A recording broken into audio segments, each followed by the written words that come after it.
నమస్తే శ్రీ మాత్రే నమః శ్రీ గురుభ్యో నమః. మార్చి నెల 17వ తారీఖు 2025 సోమవారం నాటి పంచాంగం. ఈ రోజు సంకష్టహర చతుర్దశి, ఉత్తరాభాద్ర కార్తీ. కార్తులు మనకి మొదలైపోయినాయి. నేటి పంచాంగం ప్రకారము శ్రీ క్రోధినామ సంవత్సరము ఉత్తరాయణము శిశిర ఋతువు పాల్గొన మాసం కృష్ణపక్షం సూర్యోదయ సమయము ఉదయం 6 గంటల 26 నిమిషములకు, సూర్యాస్తమ సమయం సాయంత్రం 6 గంటల 22 నిమిషములకు. ఈ రోజు తిథి తదియ రాత్రి 7 గంటల 34 నిమిషముల వరకు. తదుపరి చవితి తిథి ప్రవేశము. నక్షత్రము చిత్తా నక్షత్రము మధ్యాహ్నం 2 గంటల 41 నిమిషములకు. తదుపరి స్వాతి నక్షత్ర ప్రవేశము. వర్జము రాత్రి 9 గంటల 6 నిమిషముల నుండి రాత్రి 10 గంటల 54 నిమిషముల వరకు. దుర్ముహూర్త సమయం మధ్యాహ్నం 12 గంటల 48 నిమిషముల నుంచి మధ్యాహ్నం 1 గంట 36 నిమిషముల వరకు. తిరిగి మరల మధ్యాహ్నం 3 గంటల 11 నిమిషముల నుండి మధ్యాహ్నం 3 గంటల 59 నిమిషముల వరకు. యమగండ కాలం ఉదయం 10 గంటల 55 నిమిషములకు, అక్కడ నుంచి మధ్యాహ్నం 12 గంటల 24 నిమిషముల వరకు.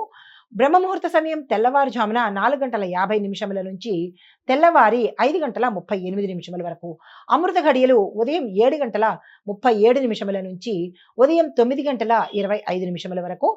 అభిజిత్ ముహూర్తం మధ్యాహ్నం 12 గంటల నుంచి మధ్యాహ్నం 12 గంటల 48 నిమిషముల వరకు. ఇది నేటి పంచాంగం. నమస్తే. తదుపరి తులారాశి. ఈ రాశిలో ఉండే వారికి శని ప్రభావం వల్ల కొంత ఒత్తిడి, జాప్యత, స్థిరత్వం లేకపోవడం కనబడుతోంది. జాగ్రత్తలు తీసుకోండి. ఫలితాలు కోర్టు వ్యాజ్యాల్లో కొంతమందికి జయము, మరి కొంతమందికి అపజయము. తీర్పు మీ పట్ల రాని స్థితి. కుటుంబ సమస్యలు ఎక్కువగా ఉంటున్నాయి. జాగ్రత్తలు తీసుకోండి. అనవసరమైన ఖర్చులు పెరిగే అవకాశం ఉంది. ప్రయాణాల్లో నష్టపోయే అవకాశం ఉంది. ఆర్థిక లావాదేవీలు చేసేటప్పుడు జాగ్రత్తలు తప్పనిసరిగా తీసుకోండి. రెమెడీసు శనిదేవుడికి తైలాభిషేకం చేయించుకోండి.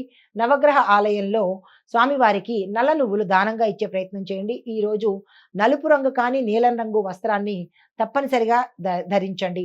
తదుపరి వృశ్చిక రాశి. ఈ రాశి వారి గ్రహస్థితి మంగళుడు అనుకూలంగా ఉండడం వల్ల ధైర్యంగా ముందుకు సాగుతారు. స్థిరమైన నిర్ణయాలు తప్పనిసరిగా తీసుకుంటారు.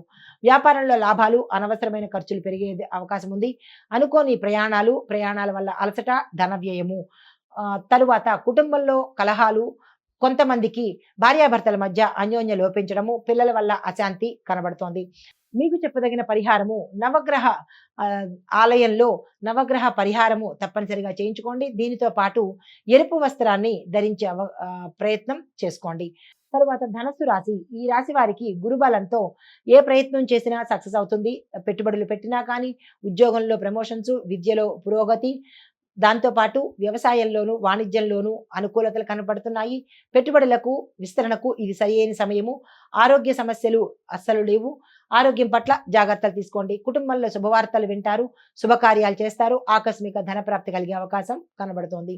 అయితే మీకు చెప్పదగిన రెమెడీ ఏదైనా విష్ణువుకు సంబంధించిన ఆలయ దర్శనం చేయండి. అక్కడ తీపి పదార్థాన్ని దానంగా ఇచ్చే అవకాశం చూసుకోండి.